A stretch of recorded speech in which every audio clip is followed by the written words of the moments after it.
Hey everyone, welcome back to Location 1980's Art Podcast. I feel like we just did this. I feel like we did. I'm your host, Jesse Fortune. It's my co-host, Eric Ringman, and tonight's special guest, Jackie Danger. Hi everybody, I'm Jackie Danger. And I think the first question, because I've had people ask me this before, they're like, what's her name again? Jackie Danger. I'm like, yeah, it's about right. Like it sounds? Yes. That is my name, yeah. Could you tell us how you came up with that? Is that like your art name, your street name? Yeah, it's kind of like a street name. I didn't invent it. I've been going by the same name for 21 years now. I actually have a really cool last name. It hints towards royalty, but the king. I don't use my regular last name, even though it's super cool. Nothing against it. I used to be a competitive snowboarder, and when I was 18, I moved to California for my first time moving to California. And the people I lived with, they gave me the nickname Danger based off of how I was riding. So I was jumping off a lot of cliffs and stuff at the time, and I was kind of like just going for it. And like they started calling me Miss Danger. And then it kind of transitioned from there. Like most good nicknames, they're given to you. Bestowed upon you. We hope. Yeah. Well, on the playa, you can't give yourself your own Burning Man. I've never been to the playa. Yeah. I'm sure you'll find your way there. But that's how they roll. Like, you don't just get to christen yourself with this name. Right. Somebody has to be like, you're bestowed. Somebody like, you're so-and-so. Well, that's cool. Jackie Danger. For our audience who's not familiar with all of our artists in 1980, this is part of our series for our upcoming show, Feminine Undertones. Jackie, unlike some of the other artists we're going to have on, has been here for quite some time. Yeah. Maybe 5-6 years? I'm not sure exactly. Maybe 5. A lot of years. Yeah, maybe bunch 5 of years now. But you've been making work, so you're an artist extraordinaire, meaning you do more than just paint. I do a lot of things, yeah. So I've been a professional artist, I would say, for about 18 years now. Although I have also worked in other trades throughout that time to supplement being a professional artist, because it can be up and down. We know this, right? But I don't work in a regular 9-to-5 job at all. I call it making magic, but I basically bring in income from random sources of creativity every month, and have been doing that for a very long time. So because of that, I do a lot more than just painting. Yeah. Yeah, we call it it's a segment that comes up quite often, the art of the side hustle. Yeah, oh, absolutely. Which I know for a fact. She's a master side hustler. Making magic happen. Also, too, in proximity, we can go back to where you originated your art career. But just recently and really coolly, uniquely to you just taught a class here last night. I did. Yeah, I actually taught a themed class last night because it's sort of like a personal thing with me. I would really love to see more theme parties happen post-COVID. I love theme parties. So last night I taught a Rocky Horror Picture Show themed painting class. And it was a puff and paint, which we host here once a month. I host here once a month. And it was great. And other people, clients showed up, customers, artists. Awesome. Future artists, we should say. Showed up, also dressed the part. Nice. So I dressed as one of the characters. I was dressed as Magenta. And then we had at least 2 or 3 other people show up dressed the part. So it was really fun. We had a great time. Super fun. Well, thanks for doing that. We were at another art happening up in Ancient Vines in Long Beach. But it's so neat to know, that much is going on. It's going on. It's going on all the time here and there. So that's the awesome thing about being at 1980 is there's kind of always something going on, even if you're not the one doing it, right? I can pop in one night, just be dropping off spray paint, and there will be something happening that I didn't read the telegram. I didn't see the telegram group. What is it now? The Discord? Whatever it is. Telegram. Well, the crow didn't show up with the little note. Jillian's pissed. She's like, pigeon. She's Discording us right now. It's called Discord. We're cool. Taping and my phone is off. So now let's do a little more traditional. Did you know you were going to be an artist when you grew up, or where did you grow up? Because I'm not exactly You don't know my story. Yeah. All right. So I grew up in Seattle. My parents' house is about 15 minutes north of downtown if there's no traffic. So it's pretty close to downtown area. I grew up in Edmonds, and it's What is that, kind 5 of, Points? What is it?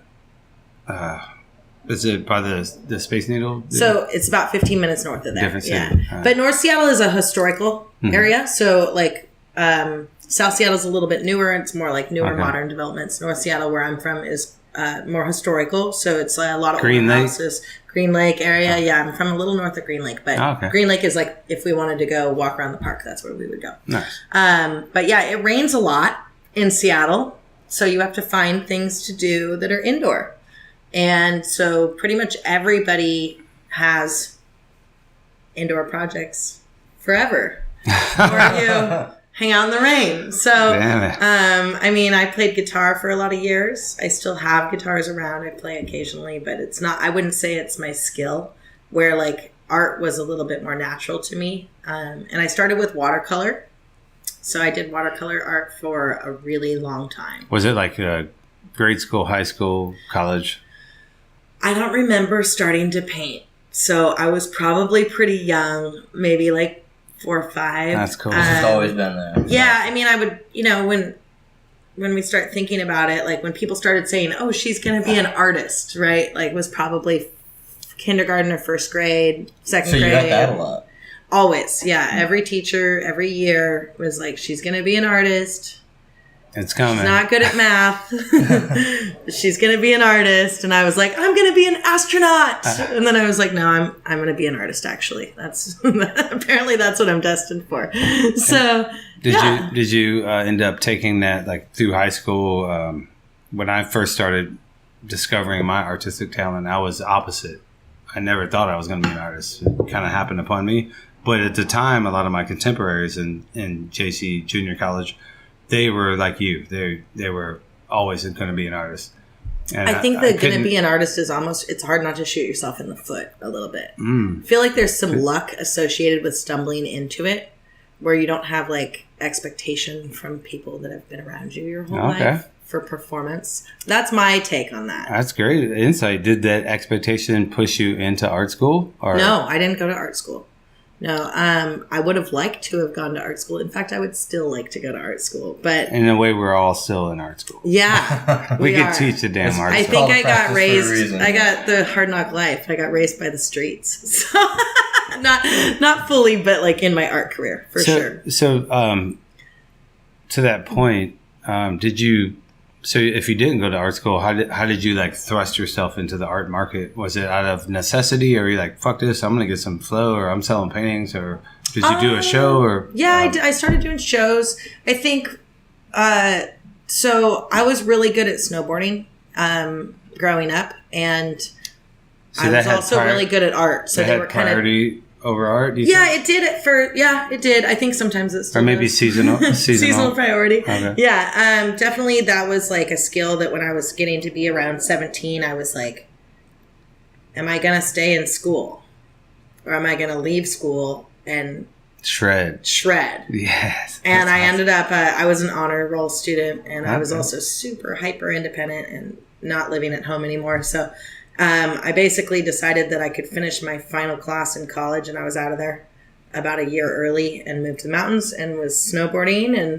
And then that action sports culture has always, I grew up in skateboarding as well. That's another story. But I've skated since I was 12 years old. So between those two kind of cultures, they really support the arts. And my art already... At that point, I wouldn't say it was fully reflective of like influences from the action sports industry, but it was headed in that way. I was still doing a lot of like landscapes and stuff when I was 16, 17. And I was doing a lot of film photography, a lot of portraiture, and I was painting a lot of like dreamscape things. So I was trying to paint things out of my dreams. Which I think has all kind of crisscrossed over and is still totally legitimately part of my tool bag. Nice. Now, was that all in Seattle? That was all in Seattle at that point. So when I was 17, I moved to Mount Baker, which is north. It's kind of by Canada. Like they say, it's close to Canada. I was working at a snowboard company, manufacturing snowboards. I'd been working at a skate shop for 4 years or so. I was too young to work, so they would pay me in clothes and skate goods, right, for a little while before I could officially work for them. So I've kind of been in the like working with riders, board riders, forever. Or not forever, but since I was a miniature. So I moved to Mount Baker. That was a really great, probably inspiration for me because everybody that was up there was just diehard, like putting 100% of themselves into whatever they were doing. Passionate. Yeah, yeah. And there was a friend of mine, may he rest in peace, my buddy Donkey, Don K, but we called him Donkey. Cheers. Donkey. Who was a ripping skateboarder and a creative spirit as well. He lived in his van and stayed at a place that had a mini ramp in the barn, you know, and we used to throw like the Uller parties, which is like you pray to the Norwegian god of snow. Nice. And Viking shit. Viking shit, yeah, from up north. Yeah, I'm a Viking. Oh my God. But yeah, during those parties and stuff, we would make art. Okay. So it was always kind of happening at the same time as the culture was happening. Like, and were you talking like paintings? Yeah. Or were you doing stuff on plywood? You were painting boards? Or like what kind of So usually like that kind of, back then it was like probably live art stuff, like canvas stuff. If there was like a, you know, up in Mount Baker, like I said, we were having parties and stuff on like people's personal properties. Or would you hit the ramp? Like, I mean, I'd be skating, we'd be moshing, there'd be metal bands playing. Or like paint the ramp. Like, I've painted lots of ramps. Yeah. I definitely have painted ramps. It was a lot of spray paint.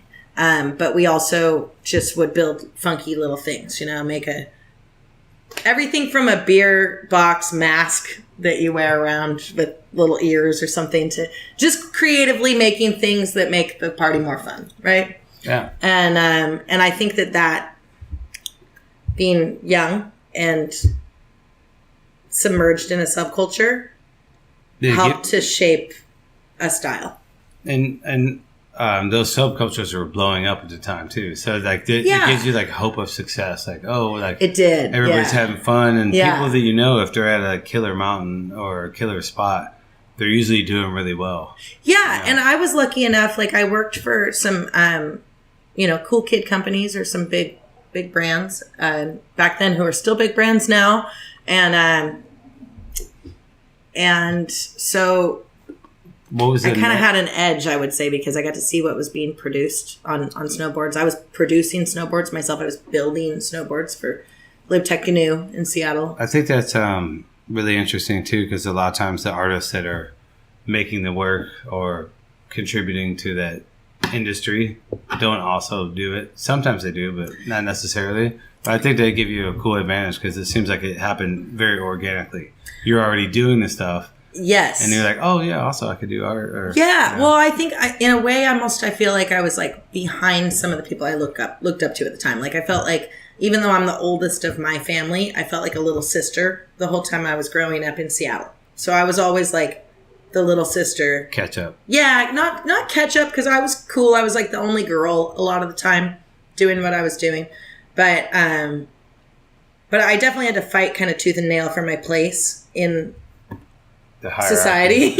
In the hierarchy of small town board sports. Seattle, everybody thinks it's a big city, but it's really small when it comes to, these little niches, right? And so by the time I decided to stop doing high school and focus on getting better at being crazy and jumping off cliffs and and they have a real famous thing in Baker. I never did it. I wish I did, but friends of mine have done it. It's called the Baker Gap.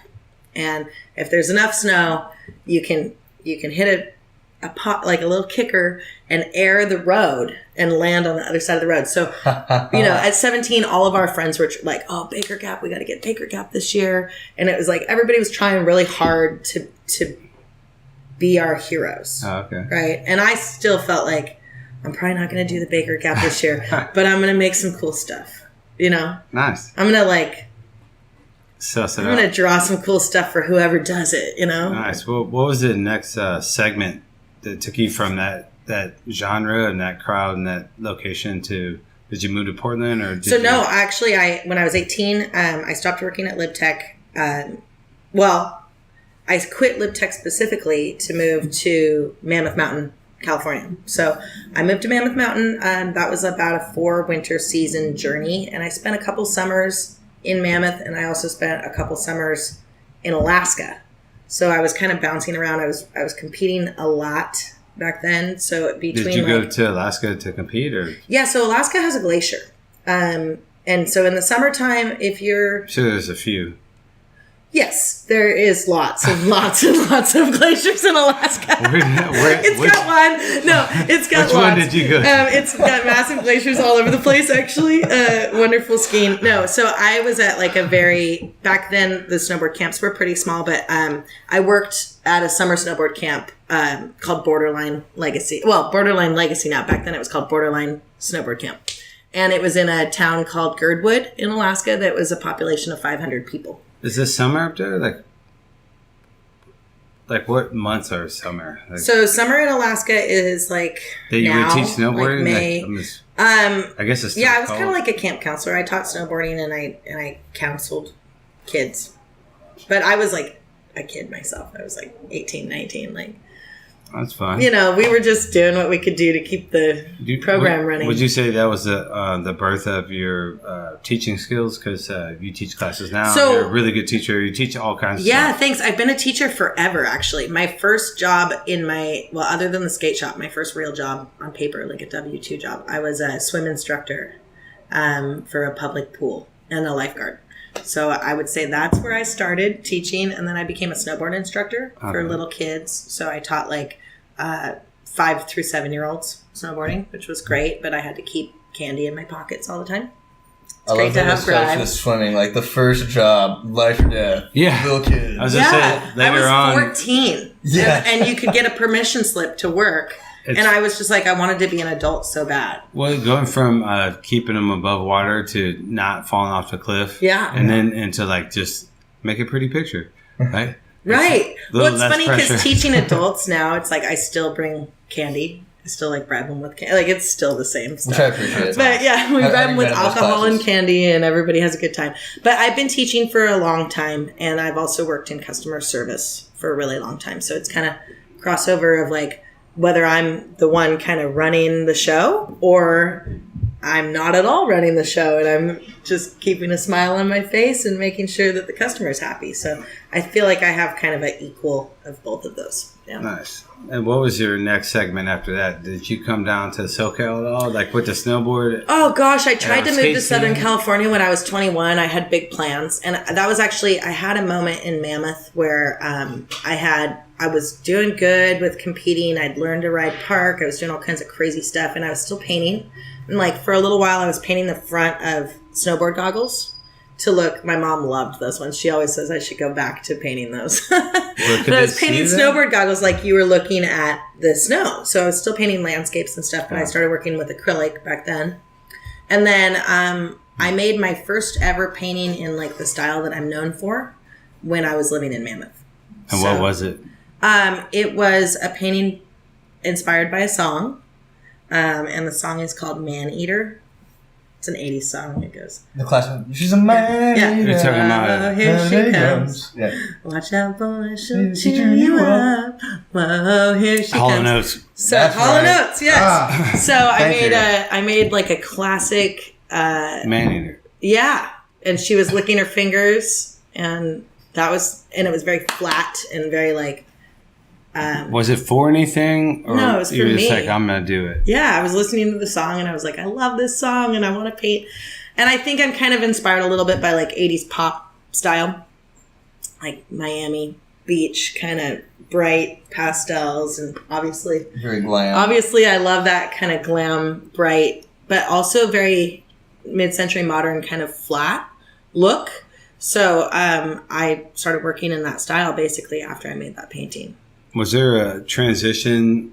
It happened to me, and that's how I found art. When I knew my athletic ability was at a point where I wasn't going to be professional of anything, really. And I was kind of multi-talented as well. And I I was like, what else can I pull? But it was like kind of this shift where I embraced it. I was like, well, fuck it. that's not happening. But it also was the emergence of me finding some artistic talent. Yeah. Was there a point where, like, especially with extreme sports, That's a great question. Where that tipping point happened, where you're like, you know what, I'm around pros. I know what it means to be pro or sponsored. Yeah. Even locally. Was there a tipping point where you're like, you know what, I'm actually better, I have more fun at art? Yes, I definitely had that point, although it wasn't a decision in the same way that you explained. I was lucky enough to have a couple sponsors. I was doing pretty good in my career. I was feeling good. Snowboarding. I'd already had one ACL replacement and recovered from it and was still doing all right. So I was pretty stoked on, my growth in the comeback, and the comeback and the just everything going along with it. I was still thinking I was going to be an athlete full time, and then I had a high school boyfriend that was kind of an on again, off again relationship, but we were really close. So we had been on again, off again, like probably 6 years, and I would say we were best friends. So we talked every single day. Even when I lived in Mammoth, we talked every day. And he had a sudden passing that really shocked me. And I stopped dead in my tracks of what I was doing with my life. And I sort of like just went into paralysis. And my mom actually came and got me and was like, I'm going to take you home. Because I was like, Was she this is in Mammoth? Yeah, I was 21. Actually, at the time I was in Las Vegas when I found out, when I got the news. She probably knew him too. Right? Oh, yeah. I mean, everybody, even in my hometown, he's like a hometown hero. Everybody knows him. He was a funny guy. We'll say that much. Cheers. That was a turning point. So I had this just moment where like my life just folded in on me, and I felt like I was in a sinkhole that wouldn't stop sinking down. And it was probably 2 months of just like falling into alcoholism. And it's pretty dark, but I'm a dark person, so it's par for the course. It's like goes with the brand. Danger. But I had this really dark period when I was 21, and it was like I wasn't prepared for that thing. Everybody was still, all our friends and stuff were still partying. Things were lighthearted, and I kind of came out of this like alcohol stupor to both of my parents being like, "You can't do this here. You don't get to just drink yourself into a blackout every day. So you need to go somewhere else." And I was like, okay. Like, I don't know what I'm doing, but I knew that a lot of the Grenade team, which were my friends, and they'd been kind of had me on flow for a few years with just getting some equipment and stuff. Mm-hmm. They had recently transferred a lot of their people to Portland, and Portland is like kind of right down the way from Seattle. So I was like, well, I'm definitely not marketable right now. And I felt like I was teetering on like doing pretty big stuff that you needed filmers for, and you needed to, I wasn't like training anymore. I was kind of at like performance with it when it came to the sport. Right. So, it's almost like a little bit of a failure to launch story, because I was right there, but then life happened. And then I had to just kind of run for cover and try to like patch my heart back together. And that was young to lose like essentially the love of my life. So, I moved to Portland. I had some friends there. Mm-hmm. Portland also has a mountain that has 3 ski resorts on it. So I figured it'd be all right. And I had worked during the summers a couple times at the summer snowboard camp up at Mount Hood. So I was like, all right, I'm kind of comfortable with the area. I know it a little bit. I'm just going to go there. And I easily spent a year just like in a daze, kind of in a grief daze, not knowing what I was doing. Yeah. And going through the motions. Yeah, just like I need to get a job, and then I need to pay a bill, and just it was like being a zombie. And then kind of art and skateboarding simultaneously like took me at the same time out of that and back into like remembering, oh yeah, I'm alive, I'm fun.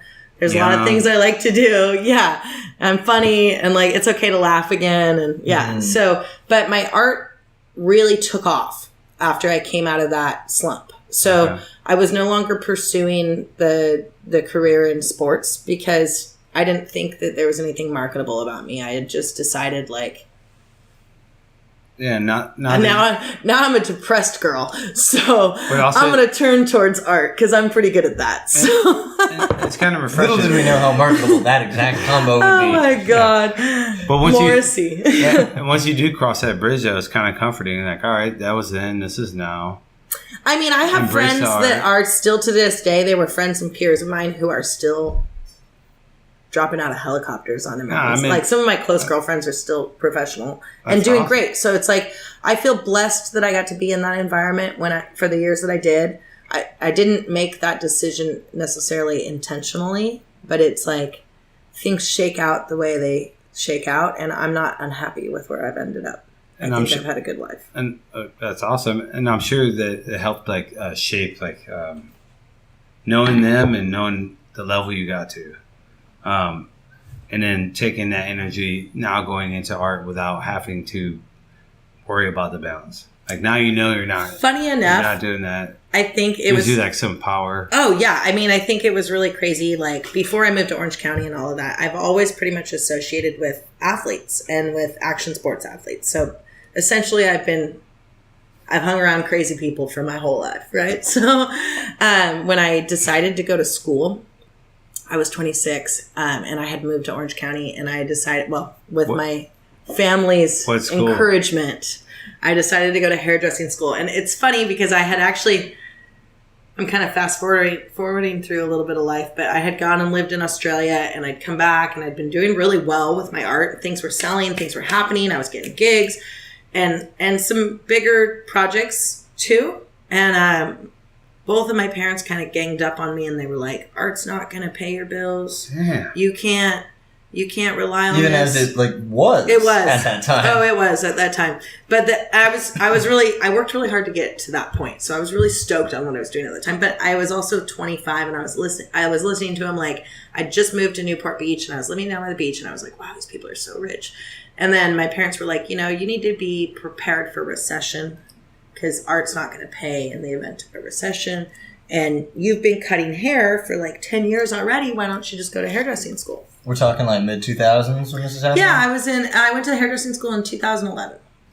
So when I signed up for hairdressing school, that was really my first experience with like, since I was very young, with like squares. Yeah, they're out there.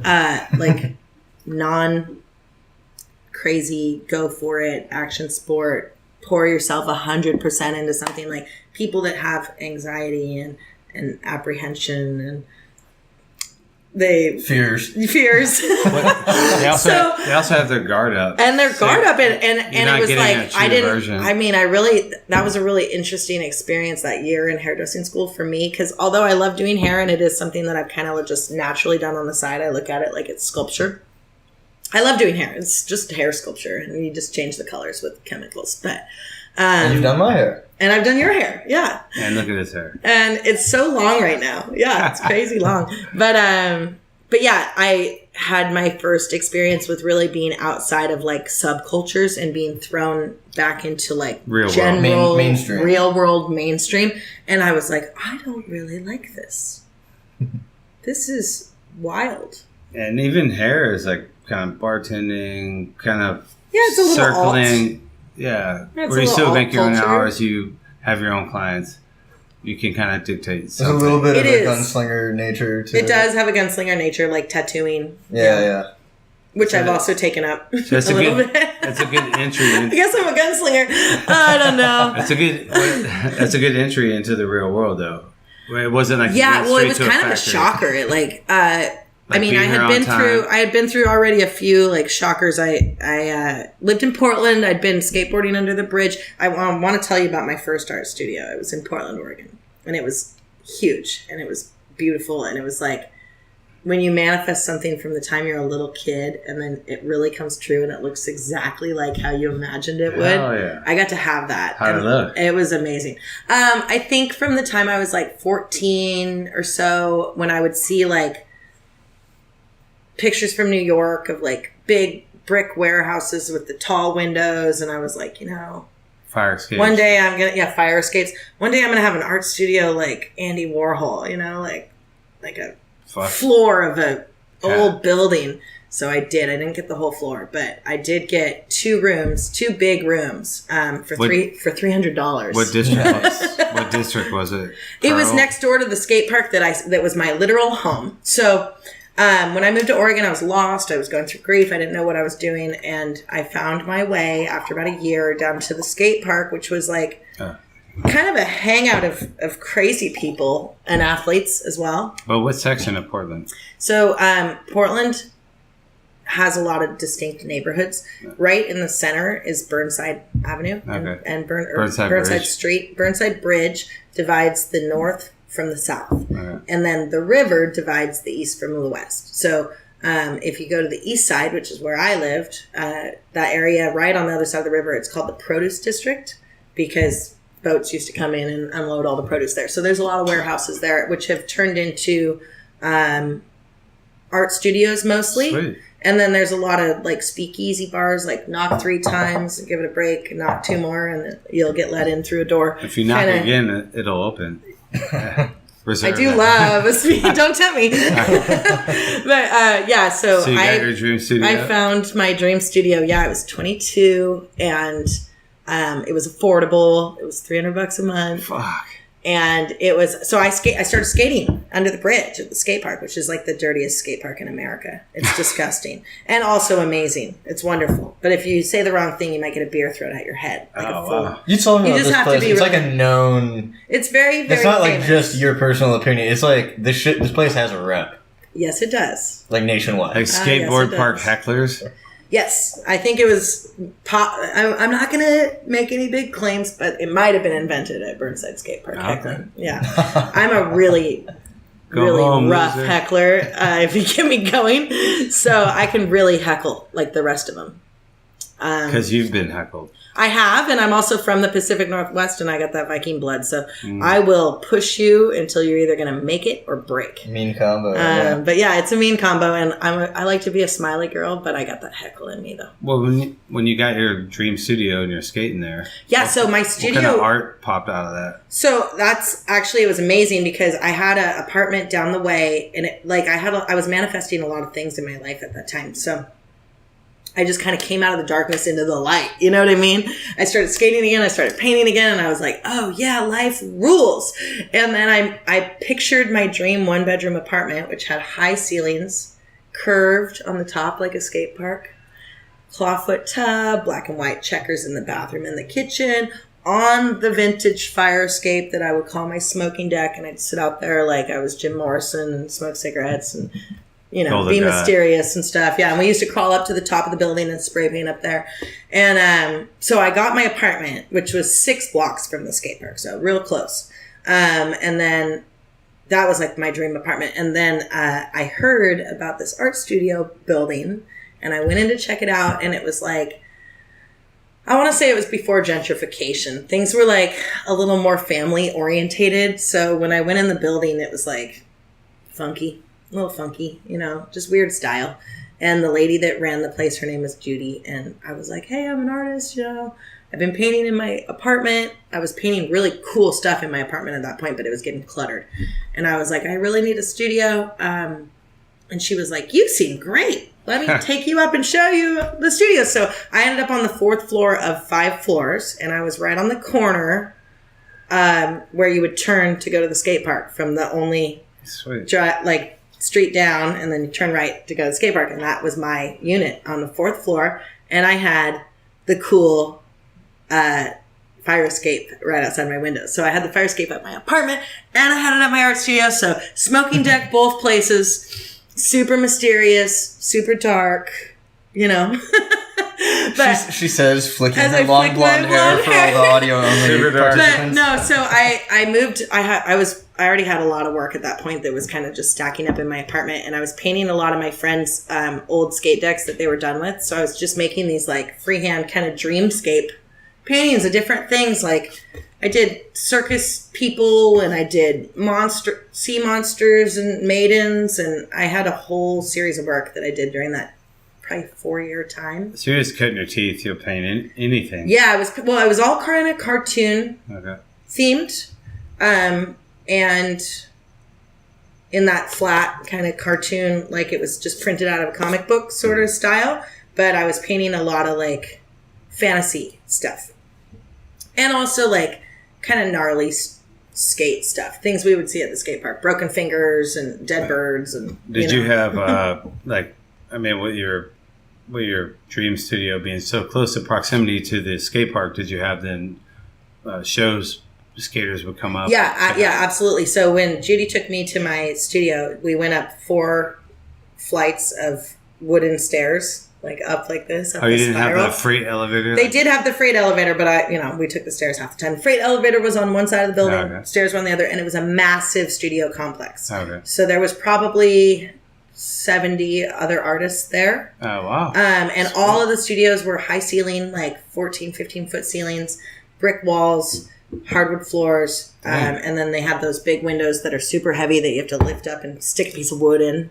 That sounds like a dream. It was a dream, yeah. So my particular studio was cheaper, which was great for me because it was built over the top of a discontinued elevator shaft. So I had a wooden platform that like was a step up in my studio that was basically a wooden block over a big dark hole.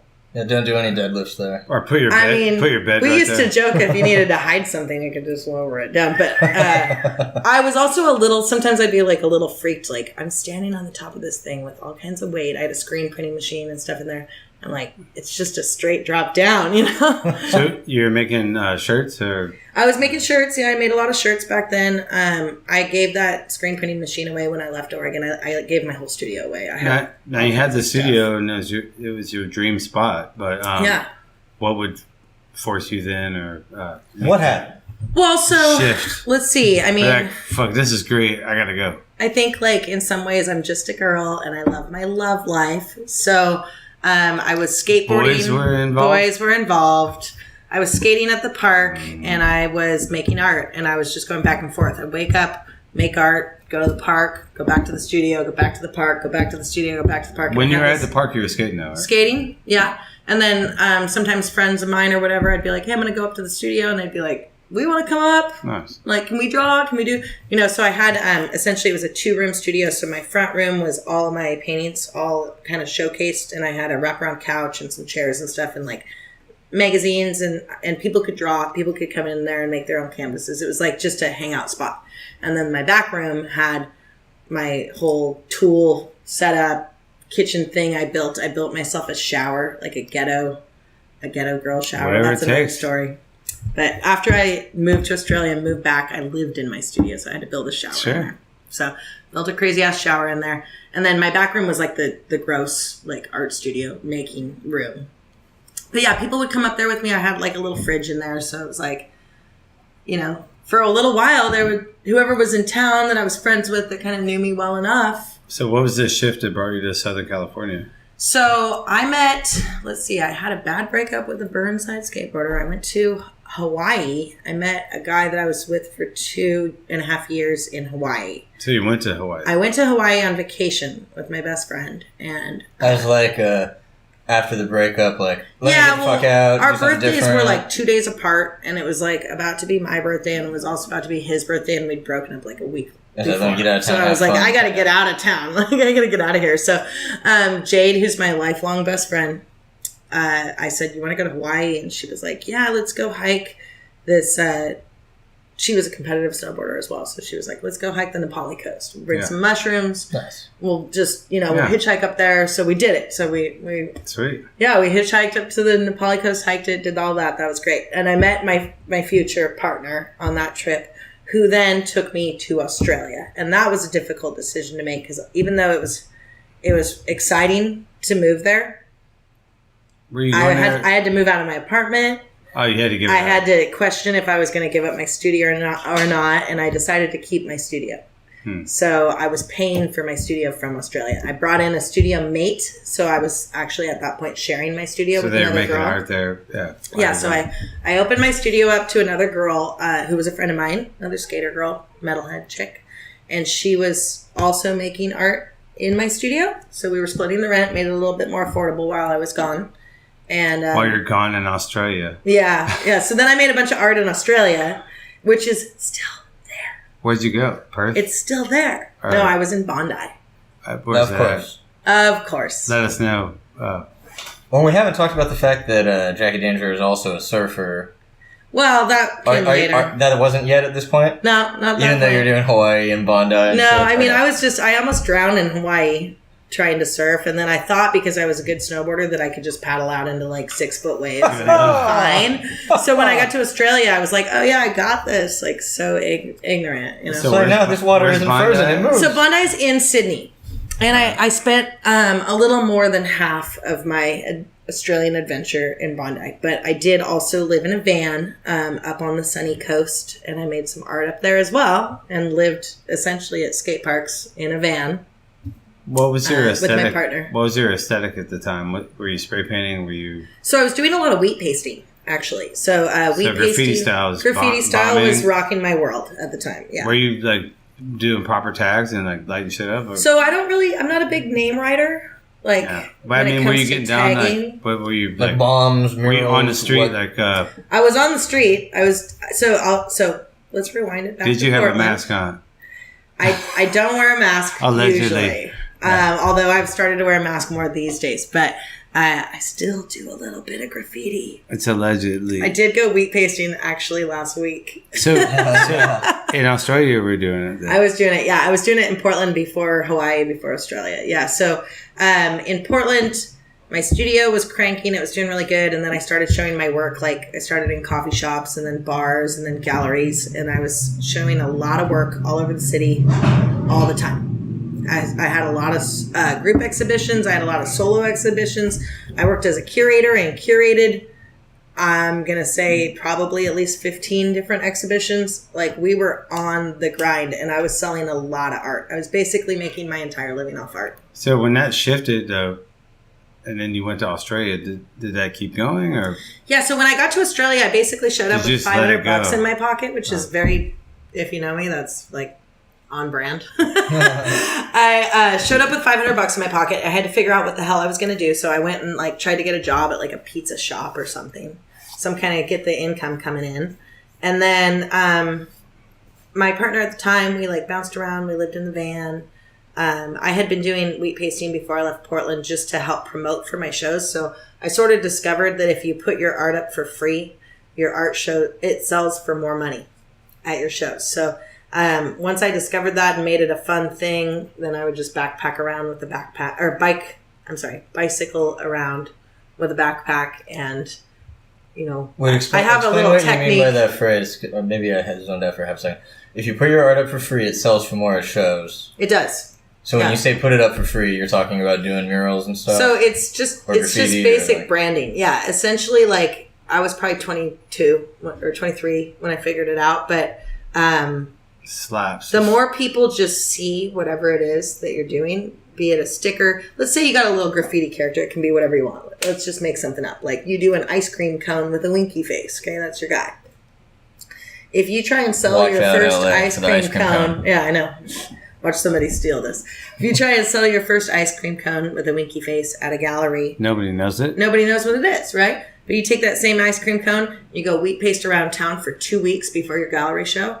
People don't even notice that they notice it, but it's in their subconscious. Yeah, it's like McDonald's branding or anything else. It's in your subconscious. So when they come to your show, they go like, I think I know that character. Like, I've seen that around. You're familiar. Like, I'm pretty sure that person's like kind of a big deal when really you just went with some wallpaper glue for like 2 weeks and just rolled that shit up all over town. Which makes you a big deal. Which does actually make you a big deal. Actually it does. That is how you build it, right? It makes you a big deal all the way to the bank. You know what else? It's a lot of free work. You're putting your time in, so you're really earning. It's not really free. Yeah. You're earning your way. But when you're giving away your art, be it printed at Kinko's or whatever. I was making zines at the time too, so I would make these little zines, danger zines, and they had skateboard stories and different skate parks that I would hand draw, and I'd put those I'd find free magazines and I'd lift up 2 and put a stack under there. So I was stashing my zines all over town, and then I was wheat pasting, just full guerrilla.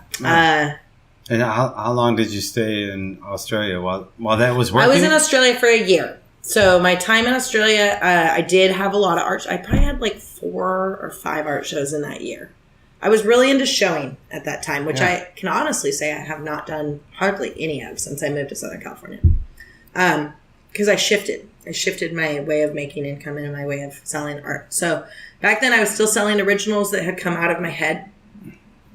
They were just ideas that I had, and I painted something crazy and wanted to sell it. So I met some art people up on the sunny coast. I did a couple things up there, and then I came down to Bondi, which is the city beach in Sydney. And then the art district is kind of called like Darlinghurst. So I met some people in Darlinghurst that had galleries, and they were like in the up and coming world with art. And then I got kind of in with the back then it was just lesbian and gay, but LGBTQ or whatever. Got in with the lesbians. Lesbians always like me, so they took a liking to me, and they were like, "We want you to promote our parties." So then I was shout out to Pride Month. Yeah, Pride Month. Also, like, yay for like supporting communities, even 100%. If you're not part of them. Yeah, 100%. So those girls are fun to hang out with. They're fun to party with, and I've always had a great time. There's a lot of action sports athlete girls that are lesy or they swing that way or they like that, and I support them finding love. So they got good vibes off me, and they were like, "Hey, we want you to do all of our flyers for our parties." So I was kind of like working with them, and then I was like in shows with other up and coming artists. So for my short stint in Australia, I got a lot done while also working under the table in coffee shops and restaurants and barely scraping by, and I had to live like in some crazy situations. Yeah. So there was no plan to leave. At some point, it just kind of ended, and you're like, "I need to get the fuck back." Yeah, my relationship at the time kind of fell apart, and then I was still grinding, and I was like, "What am I doing here, alone?" I had some friends, but I wasn't in a van at that point. I was living I was secretly sneaking in and out of a garage, and my best friend for life. She came down to visit me and my boyfriend for a month and decided to stay for 6. So she was with me because she's just a little devil child too. So, and maybe that might have been part of my relationship falling apart also, but I'm not going to blame it on her because she's still with me. So all these years later. Sorry, buddy. Sorry, buddy. But yeah, so her and I ended up moving into, it was just ghetto. I'll just say that much. We moved into a single car garage that we had to sneak in and out of because it was totally not legal to live in there. And we like dragged a free mattress off the street and like put a sheet over it. And that was where we lived. And, you know. You had enough of that. You're like, let's go back to this. It was bad. It was a bad scenario. I was also touring around a little bit. We had a free car that had no reverse. That dangerous. Yeah, it was fun. We called it. I've known what that experience is like for many months. Yeah, so we had a car that didn't go in reverse, and her and I were like working until we had a little bit of money, and then we would go on a skate trip. Okay. So we were like skating around the country, and like my boyfriend at the time, he was kind of in and out with that stuff with us, and then I don't know what happened. We just fell apart, and then we got back together later, but we fell apart for a minute. Jade and I were skating a bunch. We were kind of coming up on the end of our travel visas, and so it was time to go. And I would have loved to stay, but I wasn't in a position to be able to work that out at the time. Yeah. And it was also time to go home and give my mom a hug. So I went home, and then I went to Portland and moved into my art studio. I was living at my art studio full time, and just cranking out inspired work from my travels. Yeah. And then I had some big shows in Portland. Big like how? The Pearl District, the Baller. Yeah, so in the Pearl. Killer, like a gallery. Maybe a few years before you would never think. You're skating the gallery that I showed at during that time, it's kind of like, okay, so that was in 2010. I came back from Australia in the towards the end of June of 2010, and I just like, I didn't feel like I was like emotionally ready to really work. So I was just like, I'm just going to paint and skate and try not to spend any money. So that's what I was doing. And then there was a real famous area of downtown right by the Pearl. It kind of borders on like the sketchy part of downtown where it meets the Pearl. But it was like the artist district. It was between 4th and 6th Street. And there was like a couple of block areas where all the way around the blocks were galleries. And individual people or groups of people would run these galleries. And they had like a lower level and an upper level. And it was all the way around these buildings. And then there was 3 big galleries. One was Upper Playground, which is from San Francisco, which is a Jeremy Fish project. And he's brought a lot of like big names in action sports like Skinner and I don't know. I could name a bunch of different artists, but big name in Juxtaposed magazine artists were showing at Upper Playground, and whoever was featured there would show for 2 months, and they were booked out, I don't know, 2 to 3 years in advance. Damn. And there was an Upper Playground gallery in San Francisco, and there was one in Portland, and that's it. So it was kind of a big deal gallery. Next door to it was a sneaker store that had kind of the same thing going. They had like the upper part of the sneaker store, they sold those little art toys, you know, and then the upper part was like prints and shows from very influential artists in at the time, the art world in 2010. Was it your desire when you came back from Australia to like infiltrate that market, or were you just like you had made enough of a name of yourself to like? So what happened to me? I didn't think I had a name. No, they didn't reach out to me. I didn't really think I had a name. I knew like people knew me through skateboarding, and like some people knew me through snowboarding, but at the time there wasn't really any girls that were being recognized. And I maybe have a little bit of a hang up with that because I've found over the years, I always feel like I'm having to fight my way to the top as a female, you know? But I had a lot of friends that were being featured in, not the Upper Playground store, because that was like the really famous artists, but the sneaker store next door had like some of the artists that were, up and coming. Yeah, they were like snowboard artists, like for like GNU and LibTech, the company I'd worked at when I was a teenager. Some of the artists that were used for snowboards and skis and stuff were being shown in the sneaker store. And then next to that was called Backspace Gallery. And a friend of mine who's amazing, he's an amazing person. His name's Corey Smith. He's a professional artist. Shout out to Corey Smith. He had shown at Backspace, I don't know, maybe a year before, and he had an amazing solo show. And he was doing this big, big wood cutout daggers or kitchen knives and different things. He did like a lot of like, I don't know what to call it. It's like sculpture, minimalist pop art. Okay. He's got 3D. If you ever look up Corey Smith's art, he has a real niche, and he's a creative genius. I've known him many years, and he's a big time creative genius. So he got you in there, I guess? No, he didn't. I just went in there because I had been to his show, and I just walked in there one day, and I felt like I had nothing to lose. I just asked the so Tracy curator. Said. Yeah.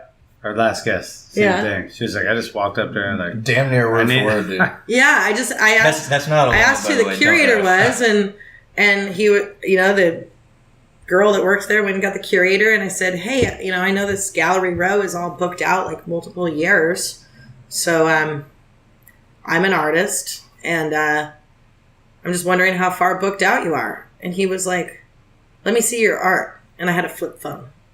So hey, but really that's a good answer. Instead of saying get the hell out of here, he said, let me see your art. Yeah, he did. That's a and hell so yeah. I had my little flip phone, so I flipped it and showed him a couple real crappy, grainy JPEGs. They were tiny, of my art. And he looked at me and he goes, we're booked out 2 years, but I've been saving August 2010 for an artist, and I didn't know who it was, and it's you. Oh, sure. So would you like to have a solo show in 1 month, essentially?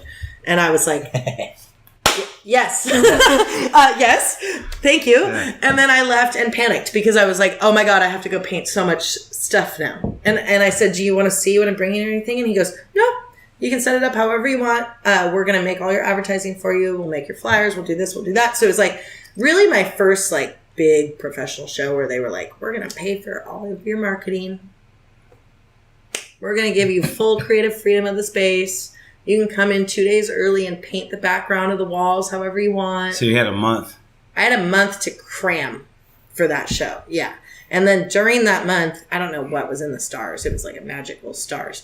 During that month, Dante's, which is this bar in downtown where a lot of rock and roll bands play. They also have like a variety show on Sundays that's really, really, really famous. It's like if you go to Portland, like you have to go. Is it a drag show? It's a many things show. They have contortionists and fire dancers and drag and all kinds of things. But it's every Sunday. So it's called Sinferno. So Dante's is like really like the bar of downtown Portland.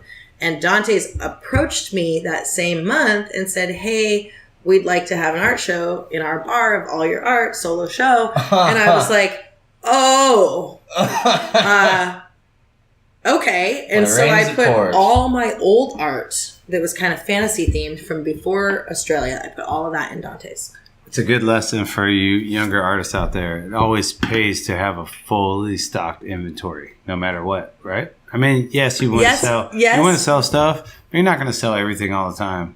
But it would behoove you to. I mean, I like to move through my series, but there are times like with this one behind me right now where I've like held on to things for the right timing. No, right? Well, it's good. I think it's good to know what your timing is, and when the timing's right, like the stars will only align every so often. But you did have they line up. You go, hallelujah, let's get on it. Here we go. You know? I'm just saying you got to approach with two really good opportunities at the same time. Yeah. And because of your previous work, you had it around. I did. Otherwise, you'd have been had bits and pieces that hadn't sold of my previous work that had been kind of stored in my studio during the time I was gone. We're just trying to give a lesson to the younger artists. Yeah. So don't get rid of your old work, because even if you don't like it, somebody will like it. That's another lesson that I learned, because there were pieces that I was like, I don't know what this is.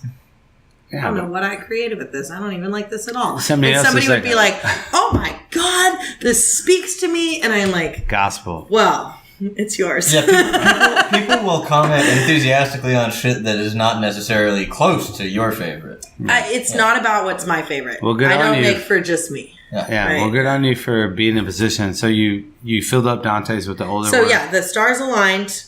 I filled Dante's with all my old stuff, which was really easy. It was like I just did one trip down there, hung everything on the brick walls, and it was still that classic like New York kind of look, like exposed the brick wall, exposed brick. And then I got to take over 3 walls of the bar, so I hung like everything but the actual bar. And then from the bar, you can view the stage for Sinferno. So it was great. Was that up before the opening of your? So they went up at the exact same time. Yeah. So my art opening, I was supposed to have a solo show at Backspace Gallery, and I ended up inviting kind of last minute 2 of my girlfriends to help me fill the space because it was a huge space. And also they were okay with that. Yeah, they were cool. They told me I had creative control. I could do whatever I wanted. So I came in and I painted the walls and stuff before I hung my work, and I made chandeliers out of bicycle wheels and all kinds of. I had like all kinds of stuff. I had paintings. I had suitcases. It was called the Gypsy That I Am.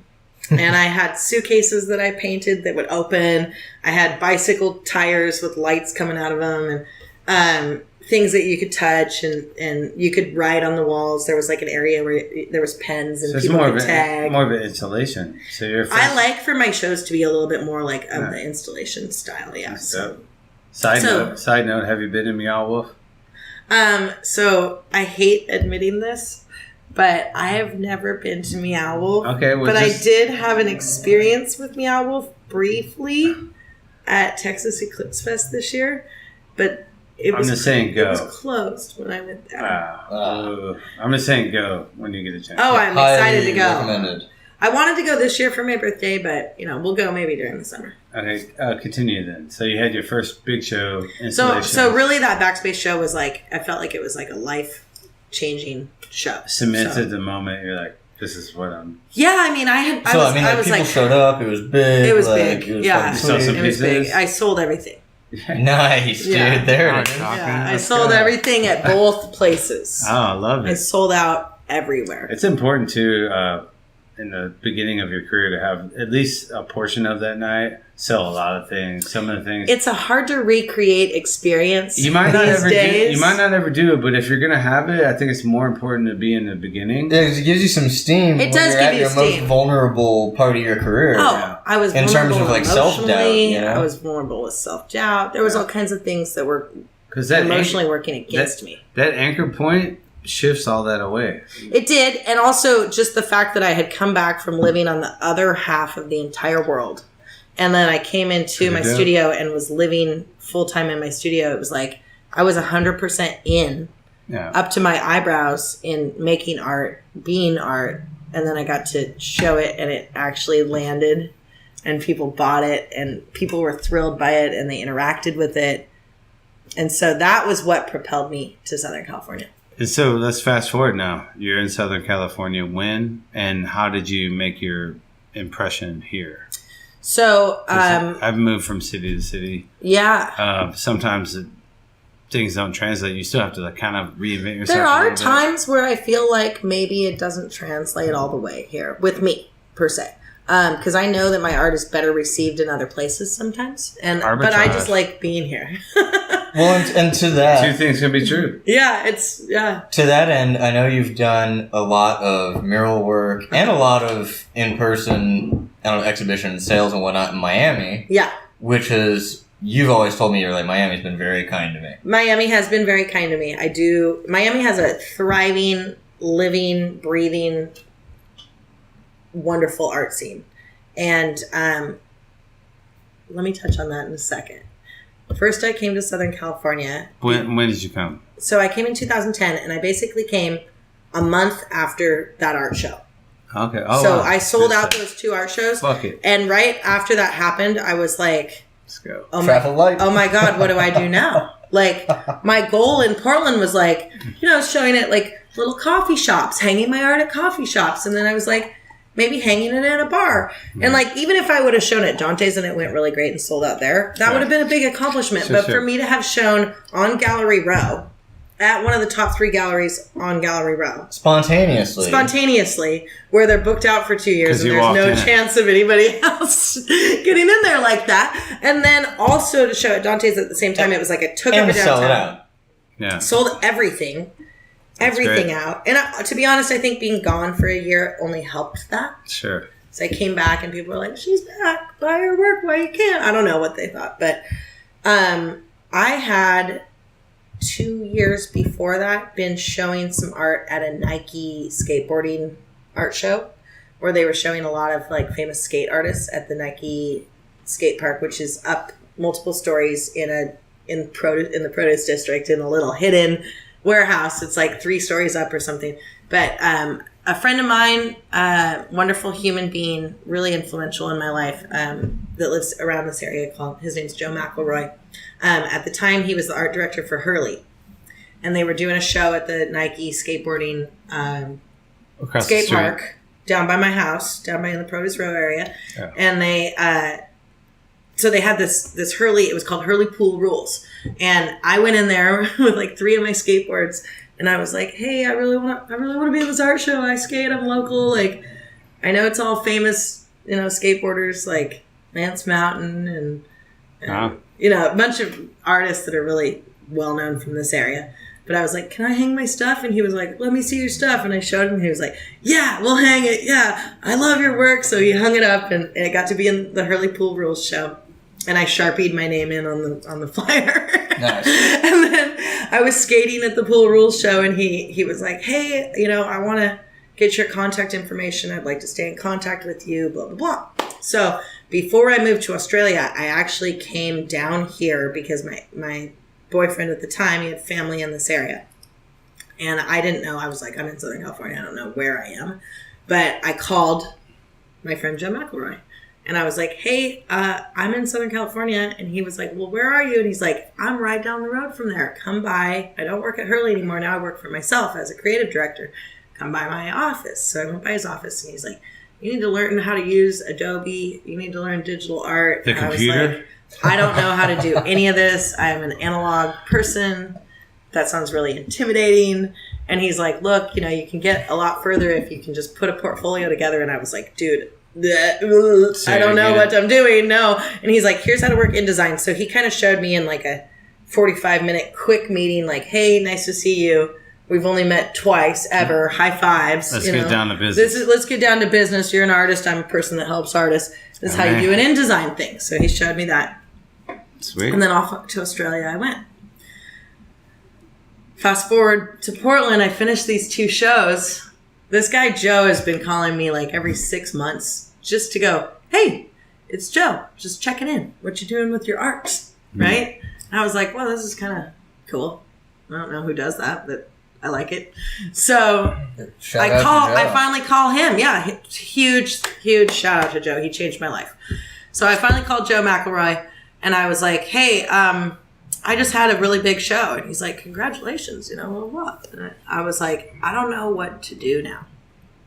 And he's like, well, what do you mean? And I'm like, there's nowhere else to show in Oregon in Portland at the time. Sure. That felt like bigger. Like I couldn't make a higher goal for myself because I just smashed the ceiling, essentially. And I was like, I don't know what to do. And he was like, well, what do you want to do? I'm like, I could go to New York or San Francisco. I don't know. What do you think? And he was like, well, why don't you fly down to Orange County and I'll pick you up from the airport and you can stay on the couch for like a week and I'll introduce you to some people. So I was like, all right. So I flew down here, stayed on the couch for the week, and he introduced me to some people, and I didn't really have any idea who I was being introduced to. I was just like, oh yeah, hi, I'm Jackie, I'm from Portland. Cool people in bands and different stuff. Joe is a pivotal person in this community. And so then I went back to Portland, and I still didn't really know what to do. And he was like, I think you can work down here. I think you can get some jobs down here. And I was like, well, I just got a big mural job painting a historical bar in Portland. So I'm going to paint this bar first. And he was like, why don't you paint that bar, take all that money, and move down here? And I'm like, well, I'm liking Joe. Where am I going to go with that? And he was like, well, me and my girlfriend, who's now his wife, and they have a beautiful little daughter. But back then he was like, me and my girlfriend are kind of like at a good point. I think I'm going to move in with her for a month, and you can have my bedroom for a month. You have a month to figure it out. And I was like, how much is that? And he's like, no. A month is good. I'm going to pay the rent. You get a free month to figure it out. So I was painting the Sandy Hut, which is a really famous tiki bar in Portland. And they hired me to paint murals all the way around the outside. So I made like $1,600 or something. I wasn't charging very much back then, but it went a lot farther. What was it called? Sandy what? The Sandy Hut. Or they like to call it the Handy Slut, actually. Handy Slut, you owe Jackie Danger some retribution. No, but I was on a ladder painting the Sandy Hut every day for the Handy Slut. The last month there. And that's then like Fart and Smile. Yes. It's tongue-in-cheek humor. It's poetry. It is. If you say that in Portland, everybody knows what you're talking about. So you did it, and then you moved here? Yeah, so like I finished painting the Sandy Hut, and then I think 2 days later it was Halloween at Burnside, which is the birthday of our skate park, and everybody gets really, really into it and goes around and pats each other. Pats each other on the back? Thank you. And says like, happy birthday. We all treat it like it's our own birthday, but it's the skate park's birthday. So because of bats and... It's all the things. It's all the Halloween things, and they put everybody blows off fireworks in the inside of the skate park, and there's bands playing, and it's dangerous. People come from all over the country to like shred and be wild. So I stayed through our yearly party, and then the very next day I loaded everything up. And you've been here ever since? And I've been here ever since. Yeah, I drove down. Wow. It was crazy because I actually drove down, and I was like, just in shock at myself. I was like, I can't believe I'm moving out of my dream studio. I don't know if I'm ever going to get another studio for $300. Like, holy shit. And, no, the answer is no. And it was the size of our gallery here. It was big. And so, yeah, I was just tripping. And also, like, a lot of my friends in Portland, there were other artists. They had these big, really awesome warehouse studios. We had a good community. You can always go back. And I know. I go back a lot. I go back probably 4 times a year. So, Jackie, since you've been here, it's been enough to capture you, like Southern California. Well, I went from a small pond to an ocean. So it's very hard to hit a ceiling in Southern California. Sure, but even since then, you've been to Basel. You've painted murals. Yeah. Oh, yeah. So Basel I've been to Basel many times, and I really love going to Art Basel. In fact, it might be my favorite part of the whole year. Nice. Yeah. Let's go. We've talked about, a lot of murals. We're definitely doing that shit this year, dude. I've done a lot of work in Wynwood, and I've been blessed, and I don't even know how, but a lot of my work in Wynwood still stands, which is unbelievable to me with the amount of development that's in Wynwood, and also the amount of gang graffiti, and also the amount of other muralists that are there just painting over No, each other. I saw one of your and pieces. I saw one of your I have a pieces in piece that's person been down there there. like almost 10 years and Nice. it's still standing. I don't know how. But yeah, I That's have a an lot of work in accomplishment. Wynwood. I have work in Fort Lauderdale. Miami's been good to me. Can I ask you, since you came and you stayed in your friend Joe's bedroom for free for a month, Yeah. and then what was the time frame between then and how you found location 1980? Okay, so basically I had to hit the ground running when I got here. And I got hit by a semi-truck in my car on the way down. And my cell phone... Literally. That's not a metaphor. No. I literally got hit by a semi-truck. I had a Pathfinder, and my phone fell into a cup of tea in my lap. My head hit the steering wheel and knocked me unconscious. And I came to, momentarily unconscious. I came to, seconds later, my car was sideways and sliding in the rain on I-5, and the semi-truck lights were like right next to me. And all my years of driving in the snow, I was pretty out of it. I was seeing like quadruple, but I just was like, oh, those are lights. I need to get away from that guy. And I just like corrected the wheel and straightened myself out. And then I was like, oh, I need to pull over. And like, I wasn't sure if the truck was going to pull over, but he did. Hashtag Jackie Danger. Yeah. Yeah. So that was in between San Francisco and LA. And the cop that came to the scene, he was like, are you hurt? And I was like, yes, I'm seeing 4. And he was like, are you really telling me you're hurt right now? Because if you are, we're going to tow your car an hour in that direction. And the hospital is another hour in that direction. And I was like, no, I'm not hurt. Not at all. I think Used I had to be like, hurt. Not yep, so now much. I'm fine. I think I had like another moving with $500 in my pocket. Like I had blown it all out at the skate park party. It's go and, time, yeah. and I had nothing left. And I was like, all Living right. in the structure of the Okay, we got to get down there. Yeah, I was 25 and I was like, three just- more tanks of gas. Yeah, I was like, Yeah. just get there. So the semi-truck crunched my Pathfinder like a slinky. And the back wheel, one of the back wheels was up off the ground. So I only had one rear wheel driving my car the rest of the way to I'm surprised the LA. other one wasn't just going backwards in the air. It was. No, it was. It was like a real, it should have been towed. 2 but miles per gallon. It was a not great situation. My bicycle was inside my car and my bicycle got crunched like a slinky. So I got hit really hard. I got hit at like 80 miles an hour. Anyways, so I made it to Newport Beach and I went to sleep in my friend's bed and I woke up the next morning and was like, I can't move. And I had to do all the things where you file your insurance and do all it. So it was like, I was already feeling like, okay, I need to hit the ground running and get a job straight away. And then now I'm stuck in a bed for the first week with like horrible whiplash and I got to get my car replaced immediately. So, I had to take the first job that I could get, which was a commission-only real estate job that was maybe a scam. I don't know. It had like a kind of that vibe like, I'm not sure that what we're doing Yeah, sell it. is great.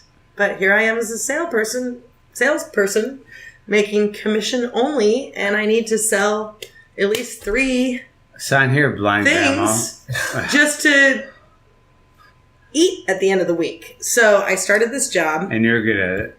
I mean, She's probably closing dudes like. I made a lifelong friend at that job. I will say that there was only a few of us there that worked there, and we all were like, "What is this company that we're working for?" But we are so poor, and so I worked there for almost a year, and then that's when my parents were like, "You should go to hairdressing school." And I was making art. But I was still kind of just getting my bearings, and I actually got back together with the Hawaiian Australian boyfriend that I had split with. He lived in the area. We linked back up, and then I was just like trying to get my bearings. I didn't really know where I was at. I was going to like my first round of like Laguna art shows and trying to talk to galleries and be about my grind while also working at this really sketchy real estate office. What was your impression, because you had some success in another decent sized city in a cool art market in Portland, going to Laguna? Because when I moved to SoCal, my first art scene was Laguna, and I was just like, like I could see what it was. It's very distinct. Yeah. You can almost taste the peak had already happened in a certain degree. There's still some cool stuff happening, but like I was to be honest, I think if I was still painting watercolor landscapes like I was as a kid, I would be famous in Laguna. Nah, because you get a eyeball it, but you're like this. Especially you, like you're a skateboarder. You ride motorcycles. You shred mountains. You move to different countries, and you drive on 3 wheels. I definitely with $500, but then you go to Laguna, and it's not any of that. No, it's not. No, it's not. It's calm, and it kind of was 50, 60 years ago. But we missed it. Absolutely, in the 60s, it absolutely was. You get that sense of it. I'm just asking. Laguna, I was in Laguna today. I actually came straight to this interview from Laguna. I was there today because I love Laguna, and it's probably my favorite place in Southern California. But at the time, though, your initial reaction was it? How was it? I felt like Laguna was very similar to Sydney. Sydney's really uppity as well, and not as comfortable with sharp edges, I would say, as I am. So, when I was in Sydney, my art stood out like a sore thumb in a good way. People were like, "Whoa." And a lot of it is still on the walls. Like one of my girlfriends, my like best girlfriend from Sydney, she recently sent me photos on Facebook, and she was like, "Look, your stuff is still running." It's been 16 years. But now she can tag you. Yeah. It's been 16 years, and I still have art on the main beach row. So were you saying like you weren't? It's crazy. It's got lasting ability. So I think that in Oregon, everyone's edgy. I think that when you take the Pacific Northwest rocker chick out of the Pacific Northwest, you just get like a square peg in a round hole. And so a lot of the time, my time in Southern California has felt that way a little bit. Like square peggish? Oof. Maybe I'm a square peg. Maybe I'm a round peg and it's a square hole. I'm not sure. Maybe I'm triangle shaped. You might be a triangle peg, dude. I'm probably more of a triangle peg. But so Laguna didn't impress you, or did? Laguna, let me put it this way. I've never had an art show in Laguna. I did pitch one today, though. Right. Well, okay. So things can change. So we're coming in. I think the stars might be aligning again like they did in 2010. And I'm just going to go ahead and put it out there that I think it's coming. I can feel it coming. Well, so I hope you have enough work on hand for 2 shows. Tonight. Because the second one is going to come spontaneously. Okay. I do. Well, I can also create quite fast at this point. You guys have seen me knock out big projects quickly. Yeah. We're in a compressed time schedule. So I do want to ask, how was it between that time when you were in Laguna for the first time? Your impressions then, and then how did you stumble upon 1980? Because I don't know. So actually, I came to 1980 for a couple of parties when I had first moved here, and I was like just making friends in the area and like kind of figuring out what was up with like some of the brands that are based here, surf and skate brands that are based here. Because Hurley was across the street. Yeah, Hurley was across the street, and I was a featured artist for Hurley. So even though my friend was no longer working with them, I still was able to be brought in with them, with Obey, with another company called Ergo. I got some cool sponsorships. I got a shoe sponsor and some other stuff, just lifestyle stuff. So I was doing kind of good with that vibe. And I came here for, I think there was a band playing actually in the gallery. And I was like, well, this place is cool. It's kind of Portland vibes. It's like DIY a little bit. Or it felt like, creative and eclectic and unusual. Authentic. Yeah. You could just see that like people were making it happen every day. Right. And then I was like, oh, I would really like to be more at that place. Sweet. But then I think I followed you guys on Facebook, and I live nearby here. So I would drive on Placentia all the time, and I would look at what is now my studio, the Crow's Nest, my Crow's Nest studio. And I would be like, one day I'm going to have that studio. And then I'd drive past. And then I'd be going the other way, and I'd be like, there's my studio.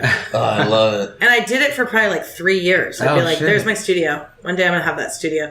And then the day the studio became available, you posted it on Facebook. It was like late at night. It was probably like midnight.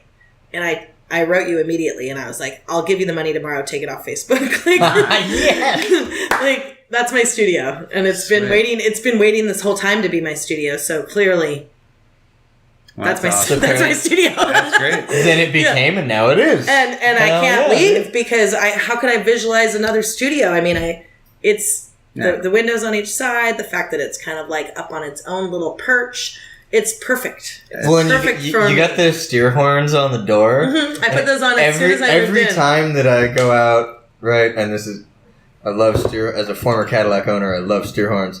Every time that I go out to my car and I look up and I notice those, I'm like, yeah, Jackie, dude, it reinforces this, like, love for what 1980 is and what you are. Boss hog and this meeting. Oh, yeah, this is exactly that energy. I put those horns on probably like in my first 2 months here. They belong on the door. They do. Yeah, they do. Because now it's funny because I didn't get to know you at all for the first, like, 5 months probably that I was here. Well, he was in COVID. I'm a little bit like that though too. Like I kind of go up to my studio and make my stuff, and I usually work like really late at night. Well, it's a combo. If you're a little bit like that, when I first got here, I was extremely like that. Mm-hmm.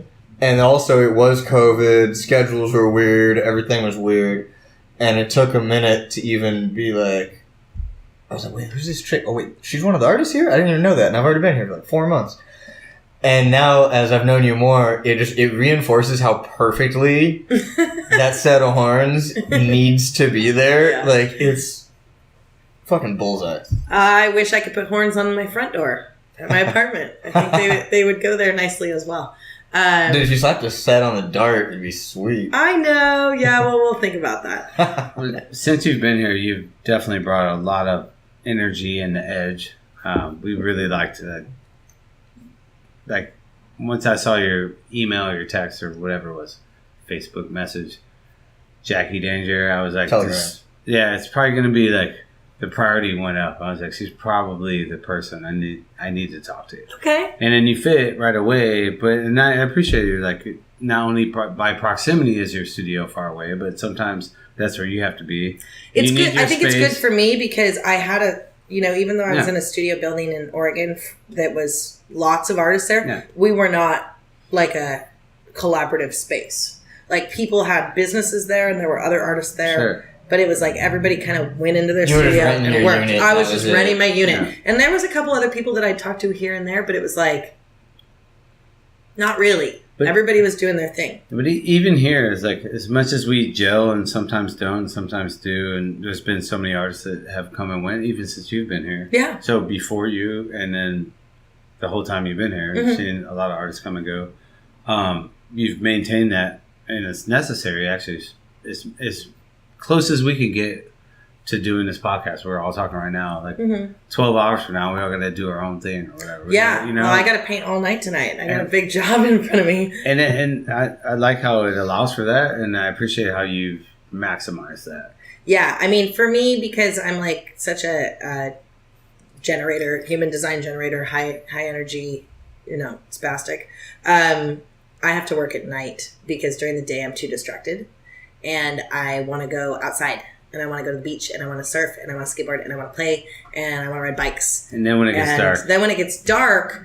Then as long as I am not, supposed to be anywhere, if I'm not teaching a class or working with anybody, then all of the distractions go away, and I can burn the midnight oil till 4 or 5 o'clock in the morning. When the dark is out, and you're like, aha. Mm-hmm. Oh, so I do work a lot, quietly at night, and then sometimes I come down and I'm social and I don't even do any work, and that's also part of being an artist. I think. Speaking of the work and bringing this all up to speed right now, we're doing a show in 2 weeks. It's the feminine undertones. Right. I'd like to ask you this much, which I just asked our last guest. During your art journey, and you mentioned this earlier, have you brushed up against, because we're doing an all-female local artist show, was there things that you would draw, experiences that you would draw upon that prevented you, you mentioned it. Yeah. You felt like you But I think it's a consistent thing that girls experience across the board in life. But regardless of art or just regardless of art, I think it's just in a professional realm. Whenever you're trying to be respected, but as specific to art. Definitely specific. You know, I saw this meme probably like 2 years ago, and it really like stuck in my head. And it was two artists that were creating the same, like painting the nude female figure. Okay. And then it showed all the critics. It was like a comic book strip, right? So you see the two artists like sitting, and just like we do here with the live nude drawing. Every Wednesday night, 6:30 and 9:30. Yeah. So just like we do here, it was this comic book, and it showed the two artists. One was a guy, one was a girl, painting the female figure. And then it showed the critics coming into the guy's show, and they were like, this is amazing. You know, his take on the female figure is so forward thinking and blah, blah, blah. And then it showed the critics at the girls' show, and it was one critic, and they said, just another self-portrait. Oh. And I was like, ooh. Does that get you fired up? That is kind of what it is like. So you've persevered. Yeah. Do you have Well, like... you featured feminine figures in many of your pieces. Yeah. As well. I have, yeah. I would ask you this. What advice could you give to a younger female artist? If you're talking to your own Jackie Danger, like you're... At that's such a crazy something, thing because yeah. I teach art to so many. I mean, we've just skipped over like everything I've accomplished in the last 14 years of living in Southern California and doing commercial art and selling murals and all of this stuff. But yeah, I teach art to so many people. So, but if you're gonna tell yourself this, yeah, I think it would be to think about longevity. I think there's a lot of value in longevity. And like when I teach art, I refer to a lot of the classic, you know, the great names like Picasso and Van Gogh, right? Because people they know who it is. So it's like, attention. If you look at Van Gogh, his sister bought most of his artwork and hid it from him so that he would think that his art was being purchased and he would continue to paint. He had no knowledge that he was a great artist during his life. Yeah. And he's post-death, he was ridiculed. He was crazy. And it's okay to be crazy. I would say that to any female artist that's up and coming. I would say, let yourself be crazy. I made a show a couple of years ago that was absolutely completely opposite of everything that I make. And I took it to Miami and I showed it in a moving truck. And it was crazy. It was so uncomfortable for me. I could not do it on the West Coast. The only way that I was able to have that show or do that show or even paint that show was that I knew that nobody that knew me was ever going to see it. But I let my crazy out and I let it show. Okay. And I was the first ever mobile art show at Art Basel. Hell yeah. Awesome. Yeah, so I made new waves with it. And I wasn't even trying to be like a first of anything. I just was like vomiting artwork that needed to come out. And it was my first abstract art show I'd ever done. And it was a blacklight show. And we'll get more into it another day. But it was based on some really heavy, like hard to process content. And it was it was a hard to witness show. Okay. And I parked it right in front of Art Basel Miami Convention Center, and I paid parking every 4 hours for 4 days, and kept the back door of the movie truck open, and I said, "Art show, come on in!" You know, like I was running a circus. But you have to be fearless, and if you're ever going to make it as an artist, you cannot give two shits what anybody says or thinks of you. And every time you slow down your roll, I mean, I'm a perfect example of it. I slowed my roll and went to hairdressing school because I was worried about what my parents thought. And it basically halted my career in its tracks at that time. It put a real heavy, it was like a piano landing on, like Acme. No. Like Roadrunner running down the road and a piano came. But I did, have success with doing hair, and I did some really cool things in LA with music videos and stuff. But it wasn't my real passion, and I didn't have a studio during that time. So if you know who you are and what you like, you just have to pour into it and keep going. And even when everybody else won't give you the fucking time of day, excuse my language, you have to keep going and give yourself the time of day, because nobody gets anywhere without forcing their way if you're a female, I feel like. I don't know. Well, sometimes some people might be blessed and they get like a red carpet rolled out for them, but I'm like a guerrilla art marketer. I don't know how to do it unless I just get out there and really make it happen. Well, thanks so much for sharing that. That's a great way to end this. I don't think we can trump that at all. Not the littlest bit, dude. Hell yes. For my co-host, Eric, and our special guest, Jackie, thanks so much for... Well, thanks, guys. That time flew by. Yeah. Well, thanks for sharing Thanks for having me on the podcast. And we're going to have you back on. We'll do a less compressed version and get into the specifics. Yeah. Things. I mean, I know there's a lot more. We didn't even talk about motorcycles. Nothing. Yeah, maybe the even Southern guns, California tattoos. experience. Yeah, the club.